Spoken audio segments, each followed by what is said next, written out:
say na agba egwu to read it. Ndewo, anyị nọ na Odenigbo n'ụbọchị nke ka m gwazie unu ihe njima wee bịa n'ụbọchị nke taa. Ka ime mana ajụgo m unu so na ọ na-adị important na njukwara ọzọ ka ndị shọ na anyị niile sonye na anyị nọ n'ofu ụgbọ du anyị aga. Ọ dị very important. Kedụkwanụ nke na-eme ịkwadogokwa ịchọ igekwa m ntị maka na oge ahụ erugo ka m gwa unu ihe nji maka ya wee bịa. Mana before m gaa n'iru, m chọrọ ime ka unu marụ na anọ m na YouTube live. Yes, otu aka anyị si eme ya everyday na Odenigbo. Anọ m na YouTube live na Volt FM Odenigbo. Na ịga na YouTube i search Volt FM Odenigbo, ọ ga-ebuga gị straight to YouTube live anyị. Kedụkwanụ ka m gwa ihe nji maka ya wee bịa n'ụbọchị nke taa. Mana before m gaa n'iru, agwa m nso na ọ na-ewute m ụbọchị nke taa because o nwere some people lose their lives. Onwe ndị bụ na ndụ ha ewelu ndụ ha, a na-alụ ha ndụ na Oji River on Tuesday. Mana ihe nji wee na-ekwu ya bụ na ofu onye n'ime ha nwụrụ this morning. Yes, o wee bụrụ kidnappers agbawa egbe stray bullet gbaa a young girl na just nurse school jee Ashebi enyi ya nwanyị. O jee wedding roommate ya, cousin ya, nwanne roommate ya ka o soro o jee the wedding.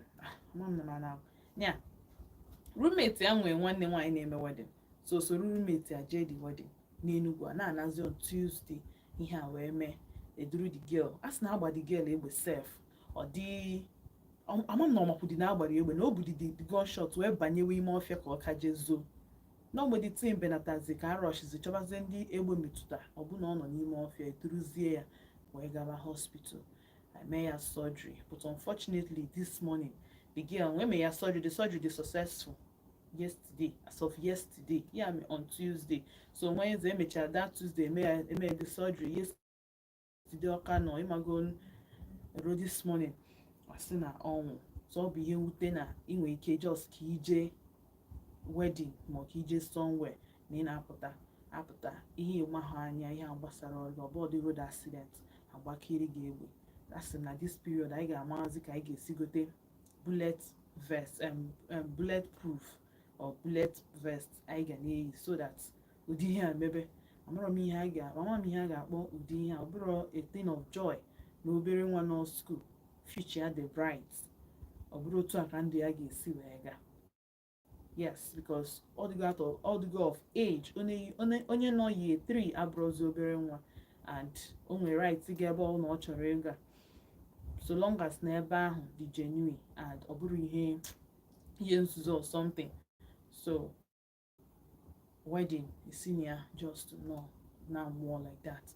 O nwere ka ọ dị mana and I say rest in peace to the dead. Maka na amam ihe ọzọ a ga-ekwu kama na ihe anyị ga-eme bụ amam otu a ga-esi kpachara anya anyị because all travel ka anyị na-eme. Amara m otu ọzọ a ga-esi wee eze nke eze mana all travel ka anyị na-eme. Anyị na-asị ka onye nwe anyị na-edukwa anyị ebe ọ bụla anyị na-aga maka na ọ ya afịakwa arụ this period Christmas ka ha na ha achọ ebe niile ga ha ebido kwube. So anyị na-asị ka anyị hafee nọ ebe anyị ekwesịghị ịnọ mgbe ihe ọjọọ ya achọ ime. Ka anyị gaa n'iru n'ihe nji maka ya ebe n'ụbọchị nke taa. Biko achọrọ m ịjụ ajụjụ gbasalụ ihe topic anyị mee yesterday nke a part 2. Yes, anyị ga-eme part 2 because after yesterday anọ m na-ekwusị ime mkpuke anyị kwuru maka ya kedu ife na-akọ ọsị ya na ọka dị rada. This time around achọrọ m ịjụ kedu onye a ga-eblame. Yesterday anyị jụ na ọka dị anyị kwetechere na ọka dị kama na modify gị ya. So anyị wee sị na ndị mmadụ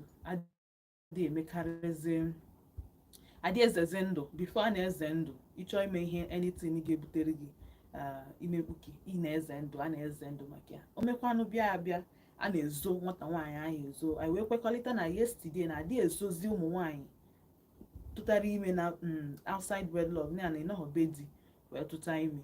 Anyị kwetezi that na adị ezozi ha ezo na ha feeling na children bụ blessing from the Lord and kama anyị ewepụ ka ebudo. So parents a na-anabatazi nwata nwaanyị ịga oje ericha because ọ ije nje eri ka a na-aya akpị ya ije agwọ ije na-ezighi ezi eje ericha ya wee bata wee bịazie ụdị ihe a mee. Kedu onye agha ebili? Yes, adịm ekwukwe maka ndị bebi, anyị mana anyị kwu maka baby mamas mbọsị. Adịm ekwu maka ndị baby mamas, nke baby mamas na akpara ya akpa nke a bụ na ị chọrọ ime ya, ịdịgo of age, maybe ụmụ ụfọdụ bụ na due ihe na-emezi kịta ikwu ya na nwoke due to otu distrust dịzi between nwoke na nwaanyị. Nwoke ama nnụnụ nwaanyị nwee confidence na nwunye ga-anọ with him or her na marriage for years. So ụdị ihe ahụ, onye chọọ ize ụdị ihe ahụ, ọ pụtara ọsị na ọ chọrọ baby mama. Yes, then nke ahụ akpara ya akpa, anyị ghọta no agreement between nke nwoke na nwaanyị. Anyị na-ekwu maka ime mkpuke, like ime mkpuke bụ ime ahụ ọ ga-ahụ ịtụta iruba oge ya ịnọghọ na your family, ịnọghọ na marriage, and igwekwu nke nwoke adịghị ready. Ịghọta, ị na-ezogharị, enwe ihe ji ekpọ ya ime mkpuke, unwanted. That means nke nwoke achọghị, ndị bụ na achọkwa na iwe jevuru ya wee bịa. Adị m sure na gị nwa na onwe gị bụ egbu achọkwu ya, mana omego bụ na omego. Ịghọta, so dịtọ mwepụ, ụfọdụ ndị mmadụ na-anwụ na the process, and a na-etake life from it, and decide zia to ijetezie ibudo a na-akpaghalịzi. Inwee responsibilities, say kwadotero psychologically ịdịghị ready, mentally ịdịghị ready, emotionally ịdịghị ready. So ibutezie anya bụ ime mkpuke. Biko ka anyị mara ife dị iche from unwanted pregnancy nke a na-akpọ ime mkpuke n'Igbo ya na ime akpara akpa, because onye mekuzie ma anyị mana anyị si na ọbụrụ tradition anyị, mana ka anyị grozie with time. Otu ihe si aje na ka anyị grozie with time nke akpara akpa. Anyị na-ekwu maka nke akpara akpa nke ọ ga-awụ ibute kịta, nke nwoke agọnalị gị, ndị bụ na-achụba gị, gịwa na onwe gị ama nzu ike, no peace of mind, no rest of mind. So ka anyị na-ekwu kedu fault onye ọ bụ, kedu fault or ime mkpuke. Yes, kedu onye ọ bụ fault ya, because amaro the problem, attack lawyer from grassroots. There is no peace without war. So ọ bụ na ị chọrọ idozi ihe, ị ga-emebigodi ihe emebi wee dozie. Akwa ikweta si na Tinubu nwee ka ọ bụ na ihe ọ na-eme Naijiria na ọchị ya sagodi ihe first wee dozibezie ya, eji nwayọ haziwe. Otu aka ọ dịkwa n'ezinụlọ, o nwere some certain things o nwere ka ihe ga-esi mebi ruo asị ka ahịa saa ya ebido n'isi dokobion patch bịa wee maa na ya patch tia ihe. So ajụjụ na-ajụta bụ kedu onye ọ bụ fault ya na ụmụ nwaanyị na-etolube ịdị ime na-eje atụtụ ime.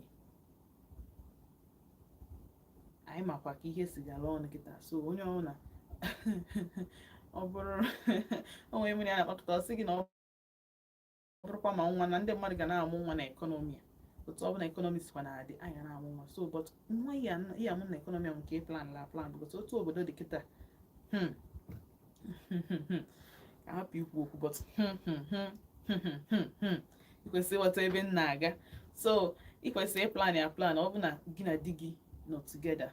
Of course ọ ihe anyị na-epromote. Onweghị onye adị m sure na nwere onye plan ịnụ di pụọ na be di ya, ọ nwoke plan ịnụ nwaanyị nwunye ya hapụ ya na sinọma n'ụzọ. Adịrọ m sure na onye dị otu ahụ, some circumstances na-akpati ya. But then ihe anyị na-ekwu maka ya bụ afọ ime plan ime mkpuke. Kedu onye ọ bụ fault ya? Kedu onye ọ bụ fault ya? Or from the parents or peer pressure, ka onye nke nwaanyị na onwe ya? Kedu onye ọ bụ fault ya? Kpọọ m na 0706 048 5853 ma kpọọ m na 0915 570 8347. Hello, mgbede ọma, ka ime Joseph gaa n'iru nnọọ. Onye ka nji wee na-ajụ kedu onye ọ bụ fault ya, kedu onye a ga-asị na-achị blame kịta.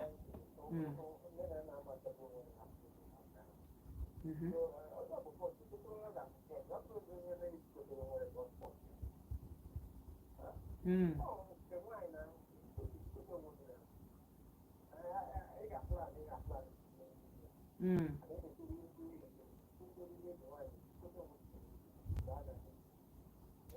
Mm.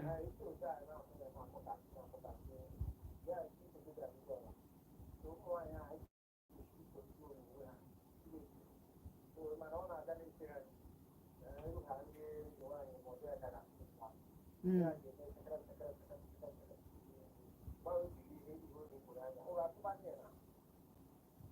Mm.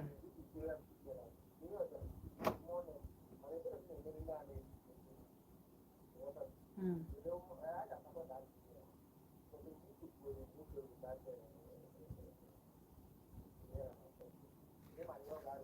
Mm.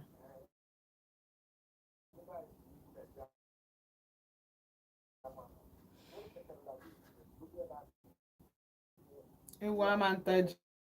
Mm. Mm. Mm.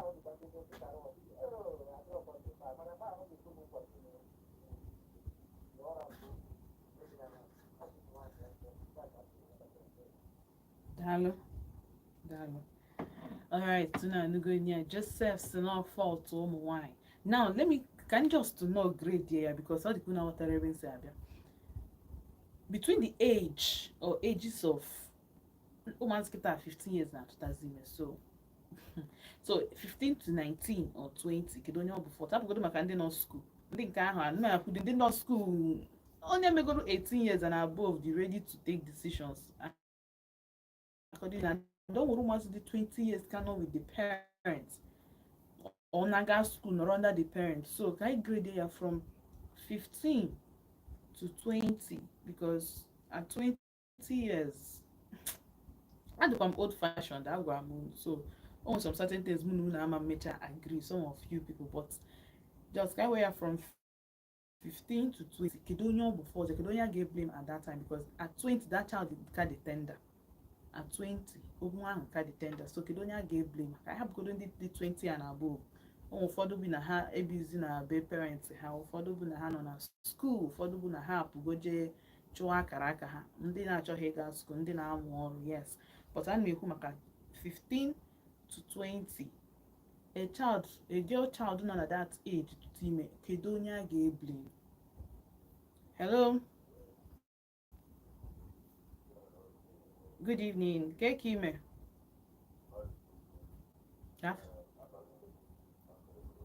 Dennis no Denigbo oh Dennis daalụ so daalụ thank you what's not a radio gị biko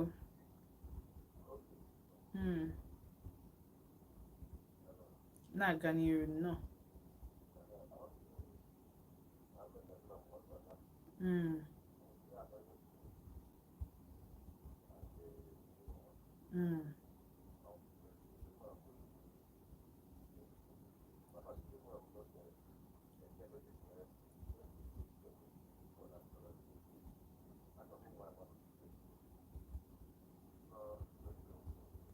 nwoke kpọọ sorry to cut you but nwoke kpọkwa gị kịta otu ịbụ nwoke kpọọ nwaanyị si ya biko na ịchọ ka ọ mụọrọ gị nwa ọ enyi gị nwaanyị si ya na ịchọ ka ọ mụọrọ gị nwa na ịchọghị ịnụ ya anụ ya dị ka ịnọghọ mgbasa anyị made that topic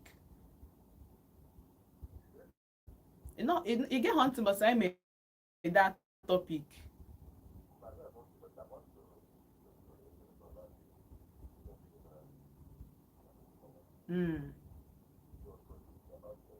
to you I mean not the right thing anyway to you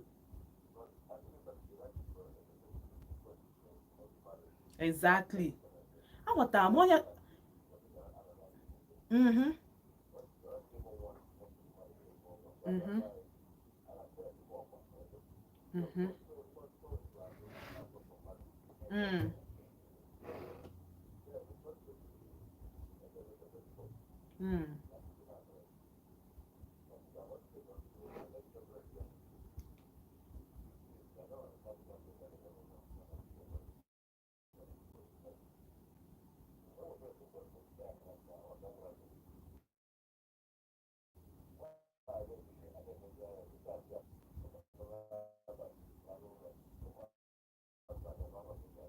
Mm.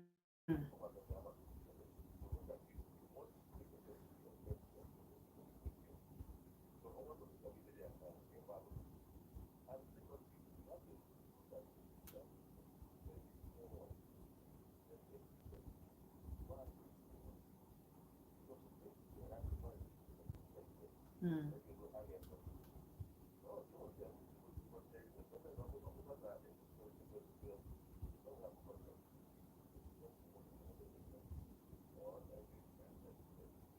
Mm.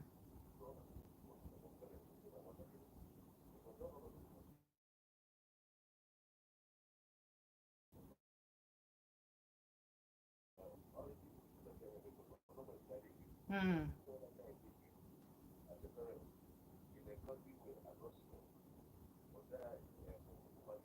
Mm.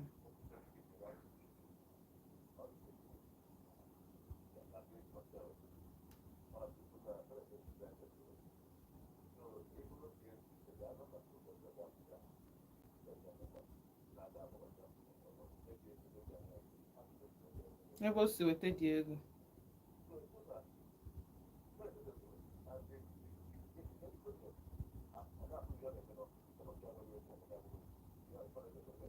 Mm.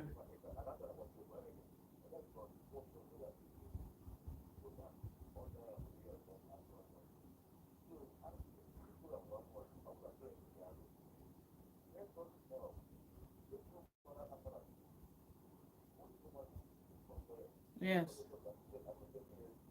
A, B, C, D.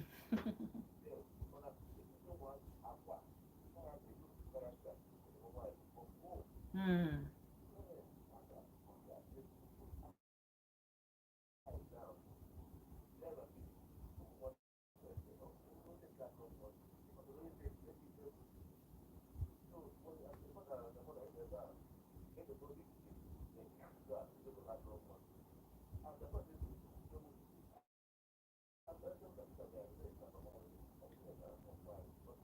Mm.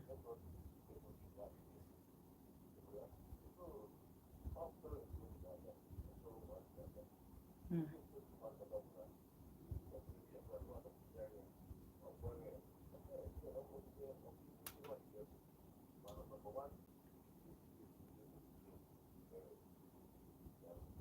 Daalụ. Daalụ so. All right. Also now parents ka a ga-eblame.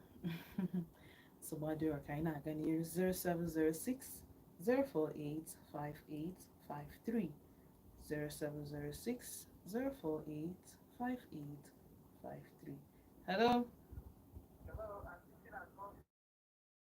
Good evening. Ndekwa mma, ịdịkwa oyi?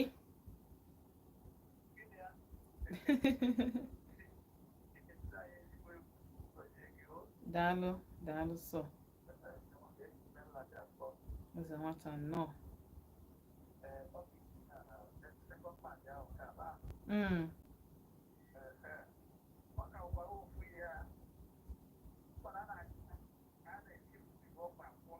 Mm.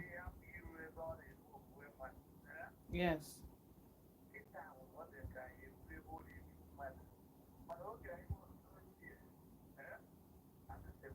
Mm.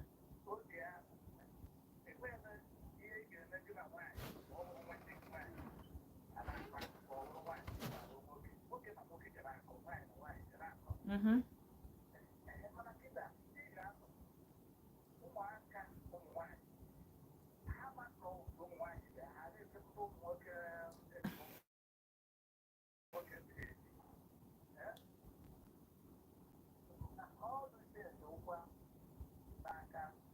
Parents.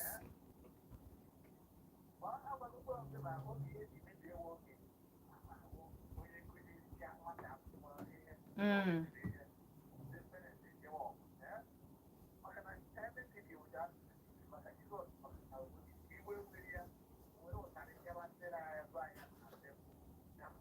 Mm-hmm.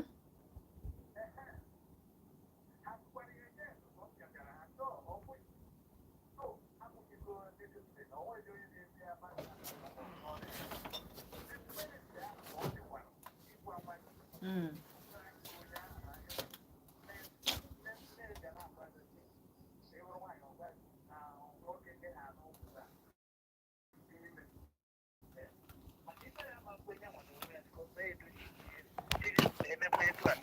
Kedu Ime ọchị enye ukwu Kedu Ime o nwere na aka ya ụjọ na chichara ya achị maka achịcha a ka ọ wee daba ka ọ hapụ ewu na efe elere hello nna anụ ị na-ekwu achịcha a ọksidie azụta nwata adị mma ma ezite enwere ike onye were ụtarị bịakwute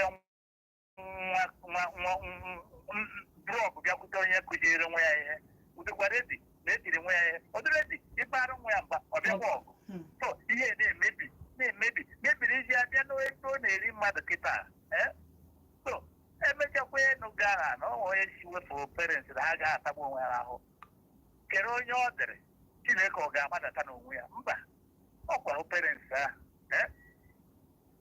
maka ịbara nwa mba chụpụ ebe ụmụ nwoke nọ ọ gbawa ọsọ ọtụ ụjọ ezigara ndị adị eji anyị kpọrọ na ndị nke ọzọ adị gafere ebe ahụ amatụgoro ihe mana ha emebichago wee gbago ebe ahụ wee mereja bebi ihe nwaanyị kpọrọ ya eje mụrụ nwoke nwa akwụrịghara ego die ihe na-achejie nete nke ha pụọ ụfọdụ ndị obere a na bụ sekọndịrị skuul na-emebi onwe na-achụgharị ụmụ nwoke ndị ụmụ nwoke enwekwana di ya ụmụaka nnọrọ etu a mụ na ha na-aba na-agwa ha ndị nke aghụghọ ndị nke m meji nwa ya na-agwa ha be care of yourself back well fear this fear that a ga-egwechakwa ha ọfụma otu nwa obere oge ụgwa ha ka ha na-emedite mana ọkwa ha parents ka ọ dịrị mana ọ karị n'aka ndị ụmụ nwaanyị ndị obere ụmụ nwaanyị ya na ka m kpọọ ya ha nwa na-achịcha ụmụ nwoke nwa n'enuzi. Thank you, Nwanyi Oma. Daalụ. Thank you. Daalụ. All right. Eze nwata sị no parents ka ọ dị ala adịghị eyizi ụmụazị ụjọ kịta aghọtara m ezekwa adịghị eyizi ndị niile nna afọ adịghị eyizi ụmụazị ụjọ ọ bụrụ before in fact mma gị ga-emekata gị sef ma mpa gị ị mara ihe bụ anya alụrụ alụ na nke enele ọ bụrụ mmadụ ga-asị gị na ihe ị na-eme dị njọ ma na ihe ị na-eme dị mma ma ọ nweta gị ebe ahụ just anya a ga-ene gị like this ị ga-amagodo ịmago ihe a na-agwa gị gbọtụnata redio gị. Ndewo, good evening. Kings kekwan gaa n'ihu na the topic let's go to the topic I am most of my asịkwa no parents because elotem mbọsị nje ejem Lagos the area ibi mago the estate only one girl na-eje school the girl no SS3 I think the girl is 15 years imago so I can ejem Lagos go to feel like ejem island so can after that was around 9 so njigo tife na ShopRite so moto pussy the guy little the girl little onye abi na Enugu nje na Lagos for the girl go little from moto 15 years old SS3 coincidentally up here can tell you can the girl from I'm from Nwa Nwanyi come everybody can the girl say could top the guy aka from Akia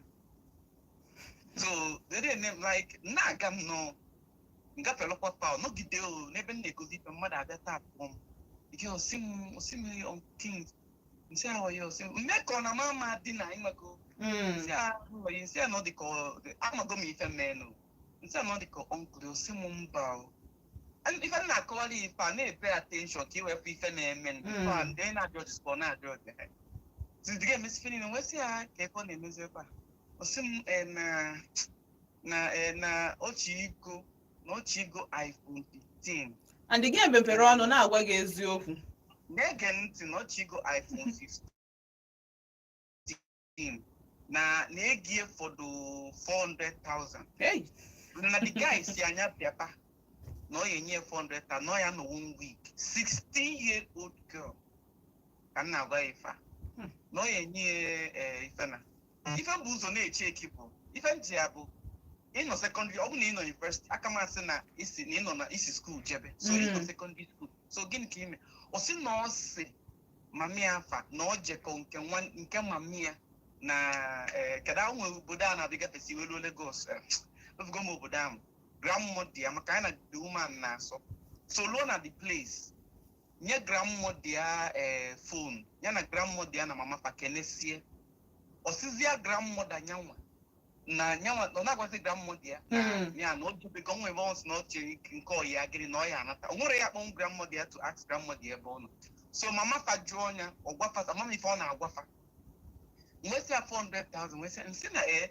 mgbe ndị ọ bụrụ sọ nwa including nge nwa maso mgbe ndị 15 years amara m ife bụ 10,000 eziokwu ka m na-agwa gị eziokwu mgbe ndị 15 years mmadụ ihe 10,000 egwu ya na-atụ nso enwere m ike were ejenye my parents mana this girl ọ bụrụ 400,000 ka ọ nwe ụfọdụ 400,000 ka ego ọ dịkọs na the phone bụ 8 something or 9 something.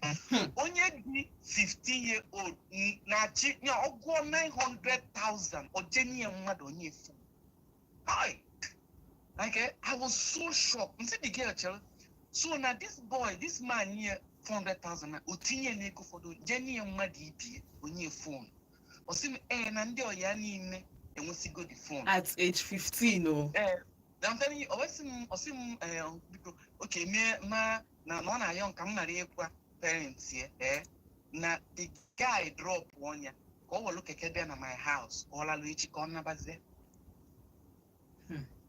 fuge so ọchị bribe gị na so ọ pụtara na mụnwa bụ somebody the bad ọ nwere ike bụrụ nke ahụ ọ ya abịa na my house ka o eji wee dị ime anyị prefer ma ọ bụ achọba isi achọ yourself. One ife messy the girl and the like I'm asking if I'm mom see anya na ba because definitely to check on na again I'm if the girl like I was so tired like osim become agwo no yobuna na no ya abia my house no ni address ebe mbi ka obia no ya lo sim don't worry you will not regret nyama coming if nyama no no na ko ife ni na man ife ni check bu na this girl is 15 I'm na-check my sisters at 15 as in because my dad had never found in table better PC telling nketa fata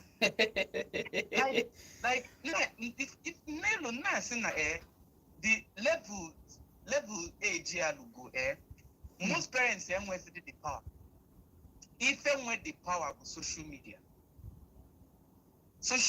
be if and this girl trend on social media and ask you why if your boyfriend doesn't give you this. I don't want to call her name, but all they came outside the board. Now where am I? These are the kind of people government supposed to generalize. All these people be name in there. No matter if I saw name, if this girl on parents see the girl where you go. Parents see the girl the well to do.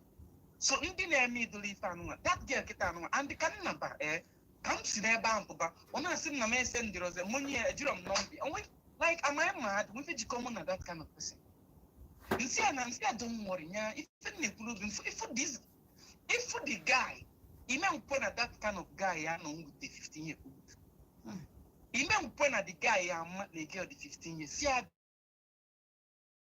the girl is going to stay there for 1 week for 400,000. 1 week for 400,000. Egoni now the girl na akota go we go the iPhone. Imana that kind of 900,000 no more invest in a business. Anya na am to buy now. It and self figure jaja ko gwa ani self installments. Onya chiji go the phone week o go tie tata. O mi ke na start da buy na million no kwa. That will tell you the kind of mind they have. I'm not saying that parents are not bad. For the parents get they so much involved in ego fana. Papa chori my if I want no go na ego my mom neji school. If most of these students in a general private school, if private school and because if can if maka ada appear if maka imam balumba if maka na even colored hair fewele na their school. Fewele na their school. And on one day, I'm major a new heaven. For one woman go Obulu, the woman na rush. The woman now, that's the side of parents I will blame. The woman now rush culture parents go exercise. The woman drop home and at the other side, that school in I won't call the name, school and in New Haven Junction and Akusi. About Akusi, they are found about in the police and they laugh by the side. Yeah. The woman do not the place. Pusu and at the other side of the main road. Meze hair spets can have cross. No,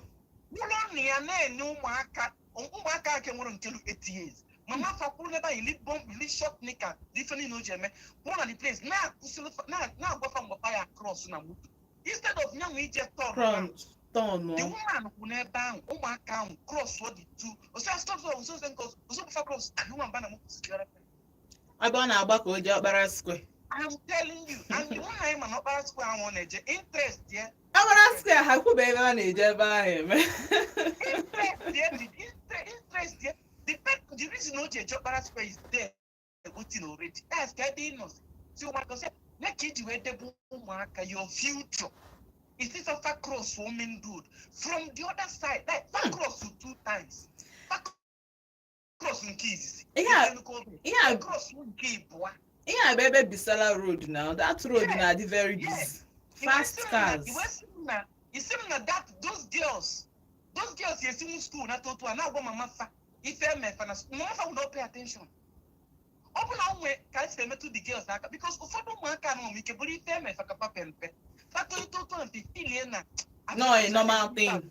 Because that woman, you know, if we saw me, open in public. Get go see dick or your care inside the house. It don't matter no week before the bloom or 6:30. And no nilo, walk and gate. If I go and bring my kids for me, we can telephone Nakanaza call, my ever Samuto, or Madin can ever on a card ever come and cap years, and Jablumotonaba. So these are the parents in a mutu, take is expecting lawyers yet to it what if and when parents are not paying attention, whether by support you want to get can if on a car will go for a fire. That's the end of it. When happen at least so now 1 month 15 years, no ketanuma. Nature also no go 4 days. Not in many now I've seen no matter of that almost that 7 days or better than my house. You know, I can make any menka, and more my phone me by phone. So many guys, we can see the by. They don't come this night, I'll tell your parents. I've got parents, I've got but not for your corner.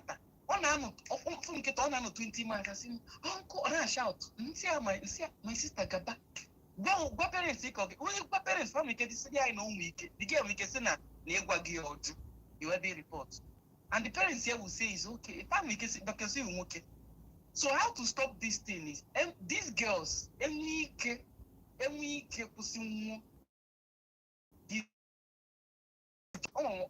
Reverend Father, God no naturally nketa na de onwe nketa nwan. God no naturally into 2 walking in 100 na. Trially ketepa. If one mezi oweje with jeans. Oje with the jeans nika we kwasi anya o the tight. Owe wolu jeans nika we nye nketa. Otunonya. Olu ife di kebe 1 week. Ebe ni na.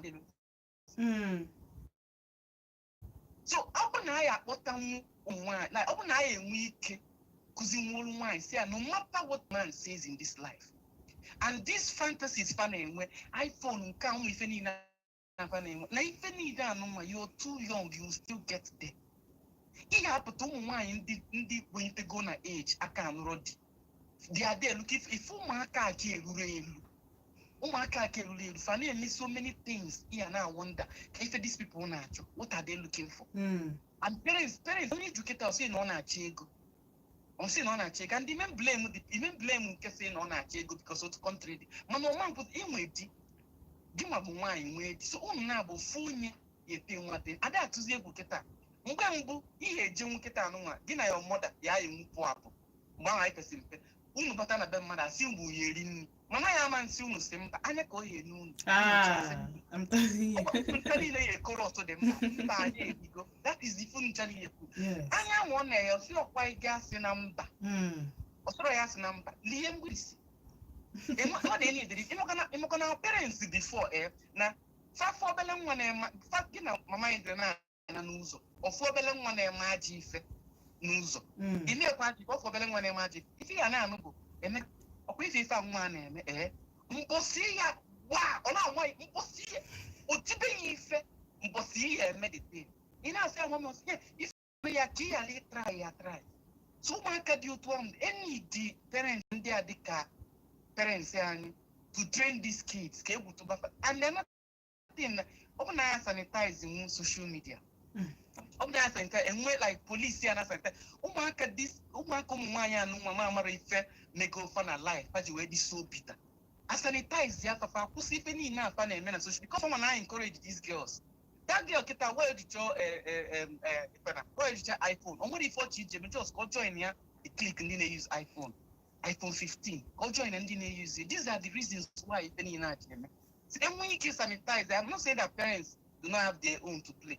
Man, parents messy and age phone. Or have you person where don't use the phone or not? Because some now pussy use phone and funny use. If any now why I pussy, I'm telling you.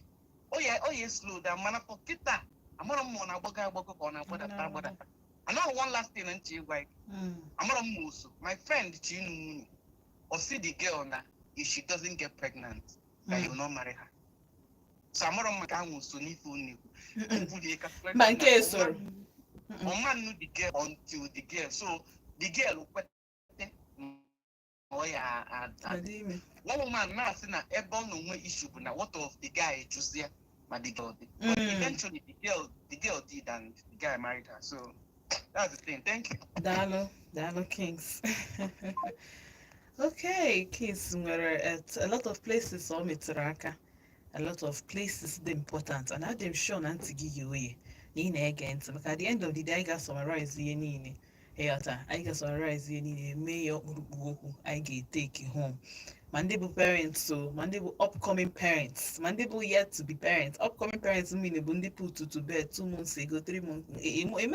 Motherhood give teaching gị na motherhood ebidobe ọ mgbe nwa gị mee ihe dịka 1 year 2 years because I believe ibido from 1 year nwatakịrị taa ga ọ bụ na ị na-eme breastfeeding nwatakịrị taa ga arụ n'ọnụ ara tie ya ihe yes ọmụba ntị tina ogo ofu idie echi na ọ takwa gị idie nwanne echi ọ takwa gị ọ ga na-eme gị mana ọ bụ na ọ taa gị izizi ahụ itie ya anya ọ fụọ ya ụfọdụ mana ihe and then continue like that otu aka training ebe aka training from breastfeeding ka training na-ebido from breastfeeding ọ bụrụ mgbe breastfeed chara nwa i wee chelo wee gbawa igbe wee gawazie ije ojezi iwe tinye n'nte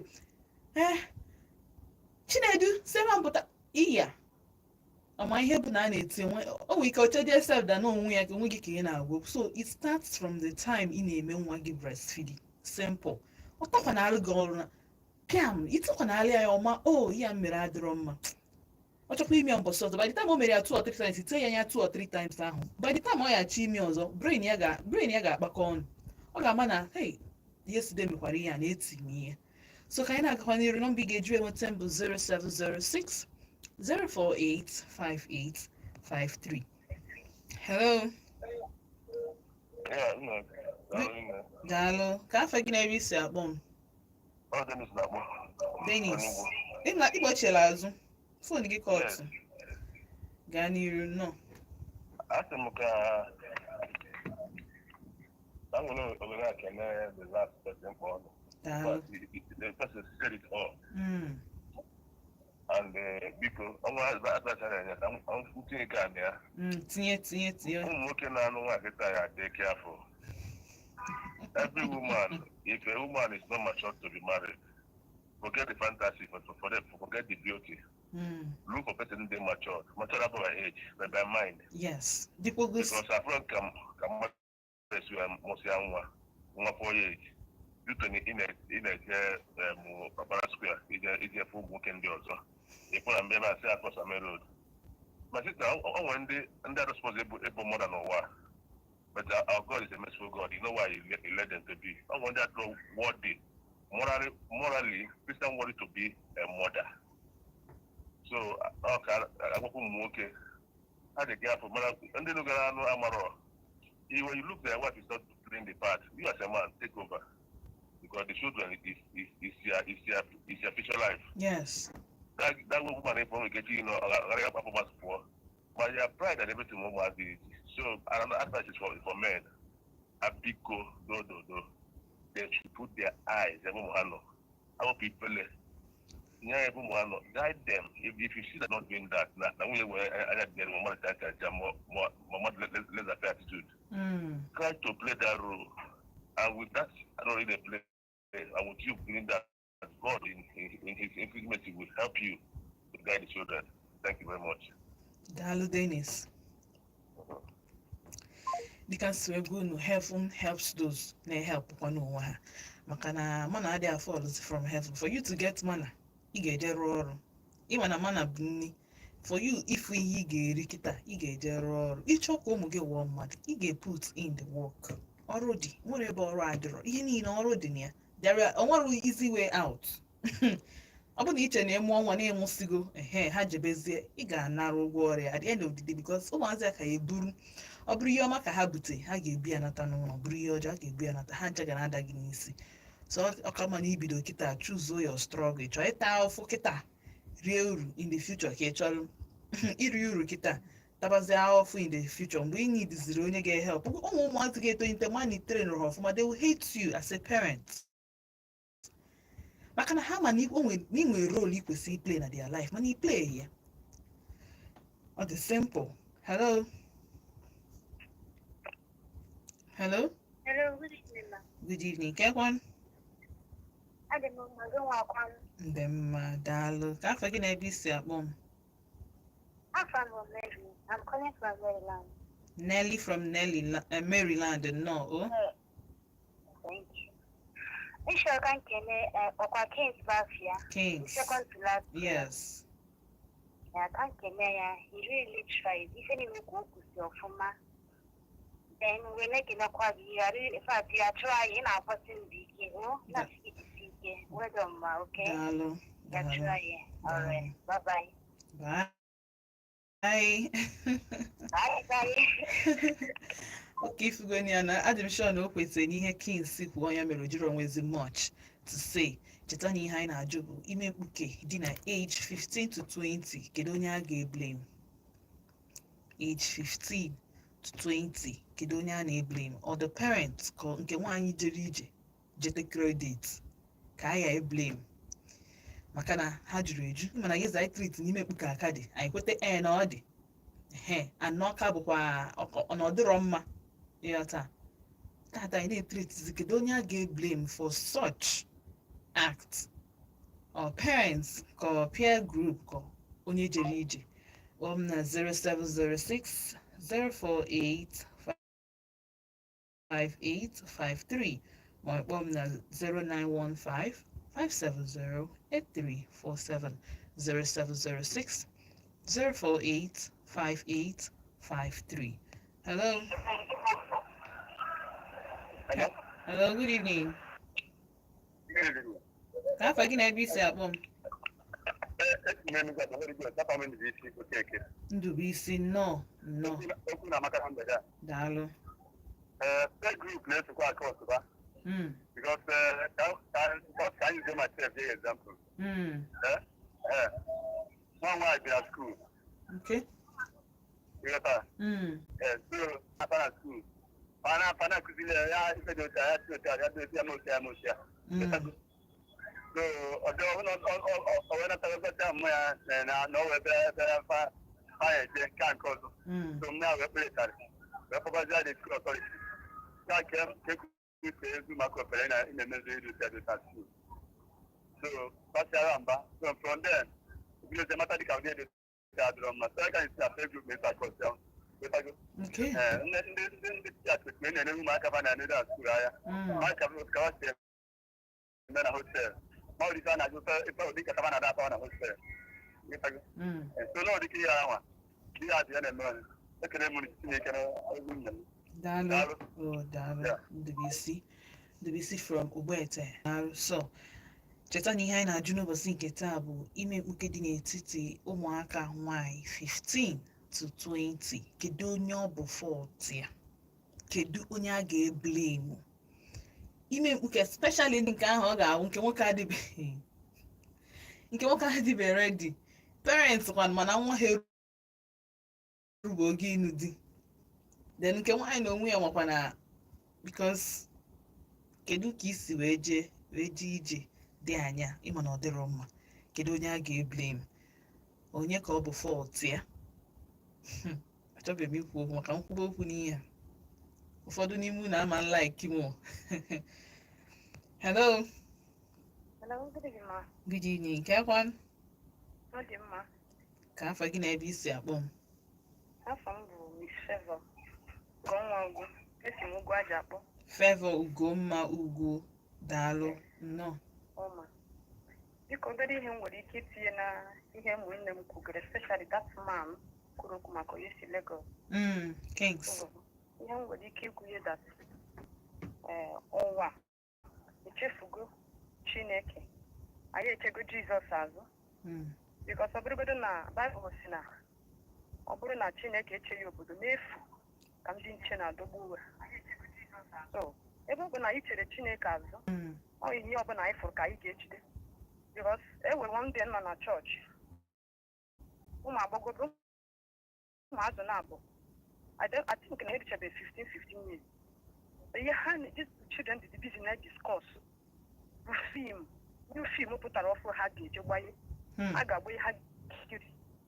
Onye nke ọzọ na-asị nwanne ya na dadi ya egokwu ya 10,000 naira ya ga-eji wee gaa ụwa, na ya kpọ dadi ya na ya agawago fọsị ma ọmịa ya 10,000 naira.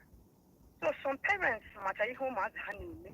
In fact, ha na like dị sef ka ụmụazị ha mewu ya, kama na ihe dị n'ime ya bụ like ihe ndị ọzọ kwuchago. Ọ bụrụ na ndị gọọmenti anyị ga-ejisi ike kọtelụ ya, because ihe a agbara ọtọ na-aga n'ezi, jiri shọt ka na-aga n'ụzọ, amaghịzi m ihe a na-egosi. Ebe ị na-eji shọt ka na-aga n'ezi, kwadecha uwe gị gbara but baa na moto gị, ka ihe iche na nwa gị ga-eme. So all those things, God will help us. Ọ na-agba anya mmiri. Obere nwa ga-akatọlik mee travel. Parents, ọ bụrụ na parents na-amonita ha, at least ọ bụrụ na ị na-amonita nwa gị, mara na nwa gị anọ nzukọ with you. Ị na-amonita ka o si aga na ka o si ekwu okwu na ka o si ezu onwe ya. Mgbe nwatakịrị gị malite ezu onwe ya like that, ị kwesịghị ịmadatị na nwa ya efugokwa. Otu ha ga na-ekiricha all those things, maa ya kwa na ha fụrụ ya. So ọ eziokwu na dịtị na-eko ga achịcha datị na ụwa niile na-eti ezi ọnụ na ya, but God will help us. Ọ bụ na ndị mama anyị ga-anachite back those people who call themselves mother, because some are not worthy to call mother, not just na ọ bụ nno na anụrụ di na-amụta nwa mwaghachi nwa, nsogbu na-ada ebe niile. Ọ bụ that they will recognize their shame and come back and cry unto God. There's still hope. So mommy, the Shike God will reward you for your work. Amen. Thank you, ma. God bless you too. And anyị ga na-ekwu okwu ebe because ọ bụrụgodu so ofu onye na-amabụrụ na ihe ọ na-eme dị wrong. Ama m na enwe good parents, like enwe great parents, maka nsị good ọ na understatement. Enwe great parents dị intentional maka ụmụ ha. So unu nwa abụrụ dị ndị anyị na-ekwu maka ndị na-amahọ na ihe dị otu a, nọ ihe dị otu a, because onwe ndị bụ like what do we see will see that na onye nke kpọm say that na ịdị ready for marriage abụrụ by age mentality. Ikwesị ịma ihe ikwesị ime. Ike ịzụ nwa akwesịghị egwu gị because ọ ihe ịkwadogoro akwado na ị ga-eme. Ịzụ ụmụaka adịrị easy, especially ụmụ nwoke, ọ dịghị easy. So ọ ihe ikwesị ịma na before you buy into something, kwadi akwado dị sure na iruru oge ya, not by age. Mana tata anyị na-ekwu maka ụmụazị ha erubeghị age 20 years ekwesịrị ị na-ekwu okwu di. Yes, 20 years n'ụwa kịta. Mana before enwe my auntie anụrụ na age 13, mana one good thing maka di ya bụ na ọ nụrụ ya na age 13 o wee chegide o wee mee 17 years. Ọ bịa kwụ ịmara ihe dịka nwaanyị amaka ifu ya achara ugo nwaanyị like akwa ugo bụ afịa otu ahụ akpọrọ ya afịa ka ọ dị. So di ya wee fịa like ya bịa gwa ndị be ha onye nke a cross no area, cross zone na ogbochigo zone a, nke a bụ nke m, kwụọ ụgwọ ya. Mana ọma mkpọrọ ya ozugbo chelu mgbe o mee 17 years cheki enu na 17 mgbe a na-anụcha nwaanyị ma ụdị na 70s ịmago 80s, otu aka ha si anụ. Enwere ụfọdụ na-adịghị eru di 18 ma 19 anụ osu onye ike anụ a chiri ya ume 17 years wee kpọrọ ya wee gawa Lagos maka Lagos school base chiri ya ọchachapụta ịma ọ just show interest bịagwa ndị parents ha I guess na ọ kwụkwụrụ ụgwọ ise because my auntie chegidere ya o ruo mgbe ahụ o wee bịa kpọrọzie ya wee gaa Lagos and ọmụwakwa nwa n'oge no ọmụghọ nwa n'oge ọmụnwa dị nwa n'oge sef ọ dịka ọ mụrụ nwa after ọ dịka o mecha dị ebe 5 years before wee bịa mụba nwa so chekizie ya so onwe ndị a na-ekwu oge ịlụ di o nwere a na-etolu ihe niile etolu so ọ bụrụ by age a na-ekwu maka mentality ịkwadotekwere ọfụma. Hello. Hello, good evening. Good evening. Ka afa gị na ebe isi akpọ m? Afa m bụ John, ana m akpọ from Okiva. John, no. So that does not come obere na tinyere ihe emume anyị kwuchiri. Na nsogbu anyị nọ n'ime kịta n'ụwa. Ọ bụ ihe anyị na-ekwu okwu ya. Ọkwa na ọ bụ nne na nna ka o si n'aka. Ọfọtụzi nne na. Because na ọ dị ka onye n'ime ndị kpọgoro bifọ si na ndị nne na nna bụzi ego ka onye ọbụla dị afta n'ahụ. Onwe ụzọ onye mara otu ụmụaka si eme n'ụlọ. Ụmụ sọ nne na nna ụmụaka ga na-arahụ ụra abụọ ụmụaka alabagokwu na-arahụ ụra ha abata.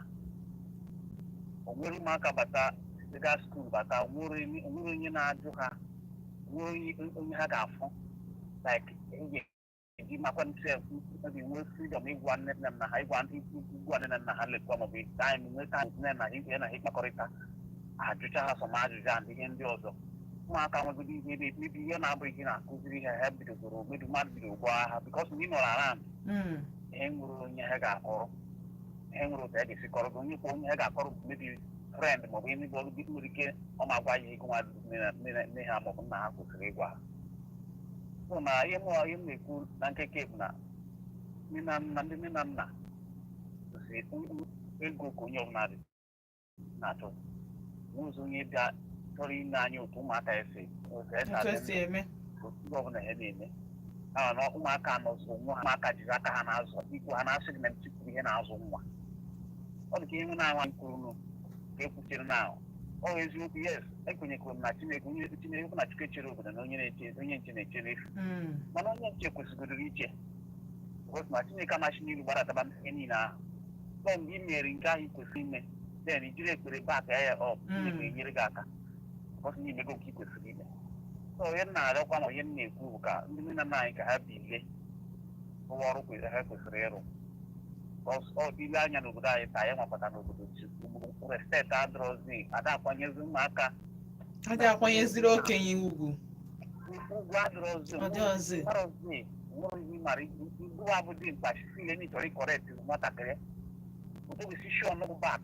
iji ihe nne gogbo nne adị nne ya kọbazi nne ya ifudat ike agwụ n'ozi ahụ na Chineke ka m na-arịọ n'oge nyere anyị aka ihe na nna aka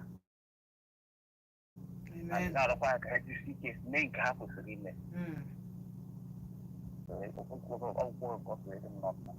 daalụ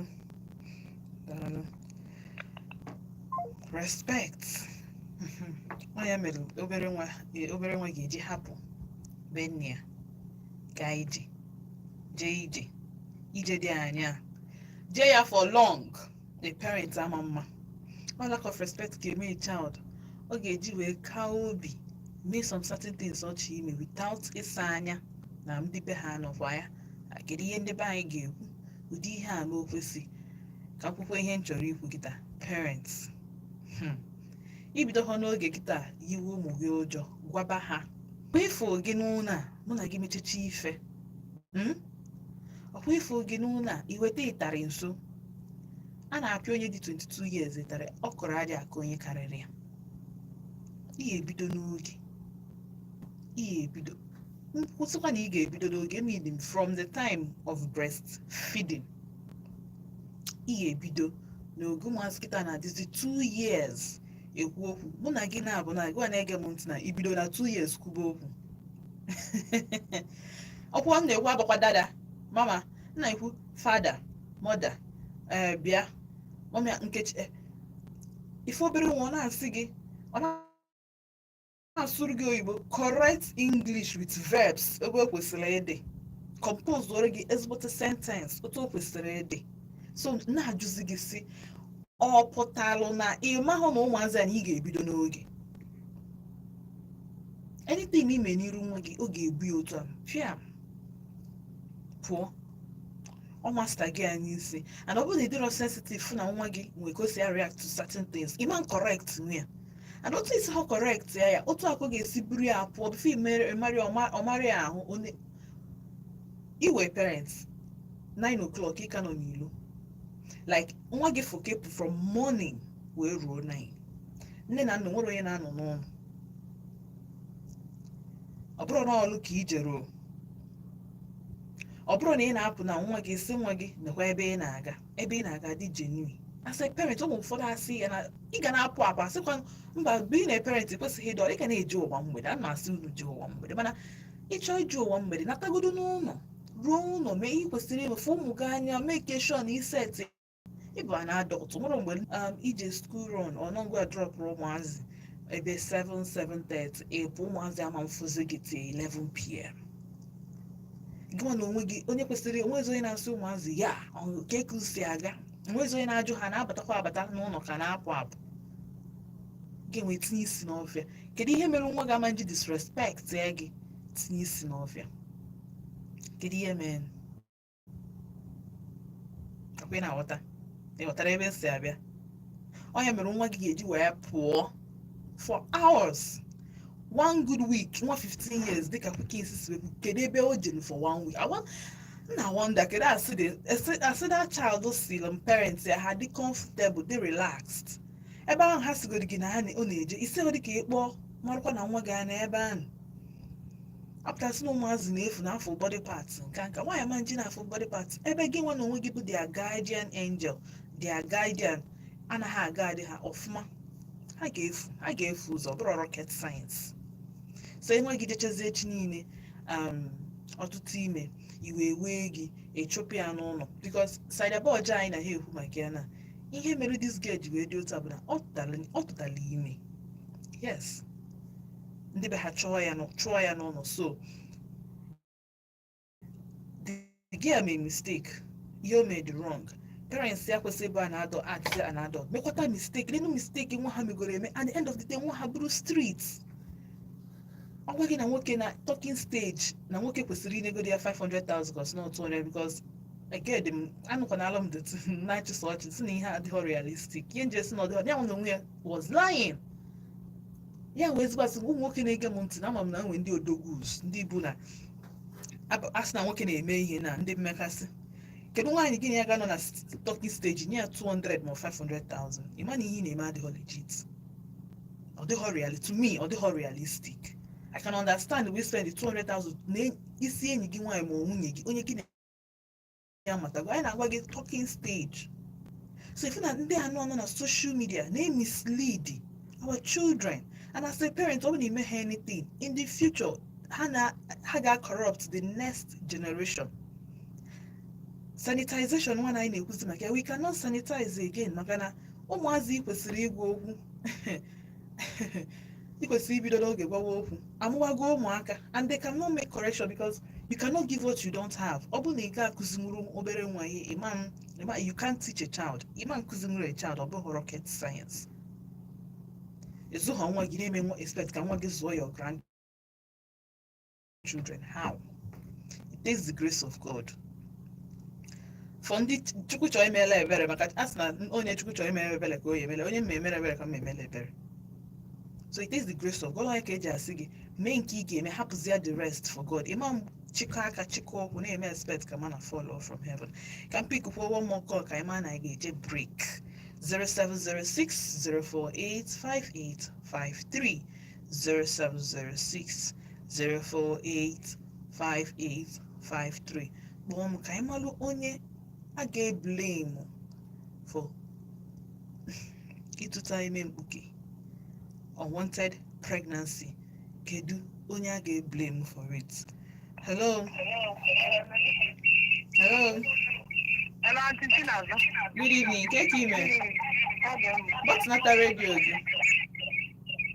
No. I want to say that Fabian.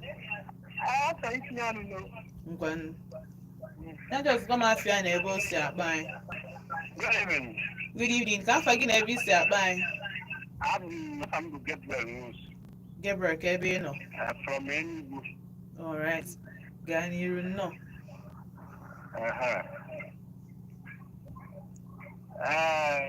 Ihe na-etinye bụ dịka parents, ụfọdụ parents ka ọ na-esi n'aka. Chineke ga-enyecha ya ihe ha ga-eduzi ụmụaka na ha ma azụghị ọfụma. Nwekwa ndị aka adịrọ mana ha mụtara nwaanyị. Ọ na-emụta nwa nwaanyị, ide mmiri ihe ọ chọrọ, ide n'ibie nri afọ. Ụfọdụ adịghị nzi 2 square meal kịta. So ịbịazie ụmụaka ọkpụ elu iri hapụ ya o nwere ike ọ ga na-ama n'ọnya. Nwekwe ndị a na ha ekwu ihe a bụ ọ dịrị ime ihe ndị ụfọdụ a na-ekwu bụ ndị na-eme ọfụma, ndị ego na-abata aka. A ga-ata ụta ma ọ na nwa ha mebidere ya. Mana sọmbọdụ anyị nwere anaghị eriji nwa afọ, oriji nwa na nwunye ya eriji nwere afọ, ọ hụziala nwunye ya. Ịpịa kịta ụfọdụ na-eji abụghị na rut agụụ ọhịa a na-apụ ihe ndị kọrọpt kọntrị. Kọntrị ọnya ka iji Chineke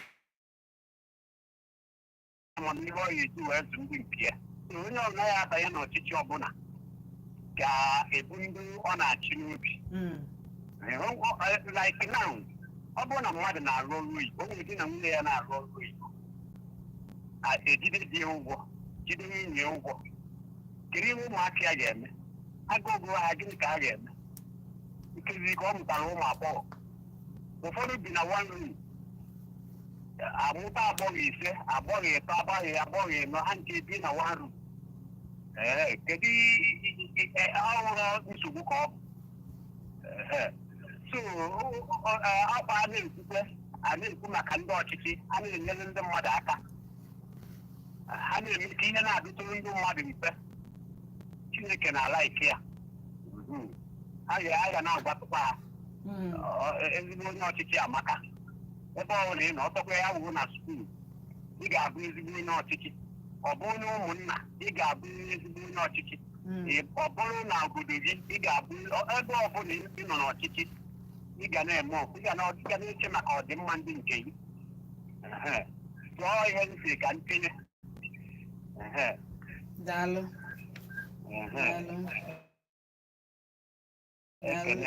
Ekenekwa gị, daalụ rie nne. Tupu m gaa break, agwa m na m ga-aga obere break. M chọọ ikene Obialọ Ijeọma. Ọ sị na ikpe dị alụ both parents mana mostly ndị nne. Mana ọ bụrụ na aka nwoke siri ike, ọ na-adị. Ọ bụrụ na aka siri ike, ọ bụrụ na aka nwoke siri ike nọ na ndụ nwata nwaanyị, ihe ndị a na presence.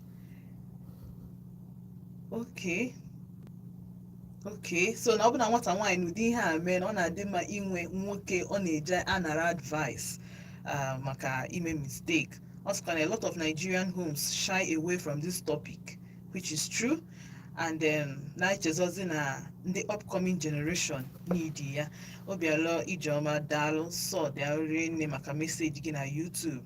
Na-asị ka nkenekwu unu ndị kpọgo m sofa na ndị na-ege m ntị, ndị na-enweghị ike ịkpọnwụ, na-asị daalụ na nna nacheta azụ ka anyị tinyekwa ọnụ n'ihe anyị na-ekwu maka ya. Echezọkwana na ị nọ na Volt 104.3 FM. Odenigbo bụkwanụ program ị na-ege na anacheta azụ. Ezi nwaanyị dị ụkọ dịtụ tọpik anyị ji wee bịa, ọ bụrụkwa asị nwaanyị jụrụ mana ezi nwaanyị dị ụkọ.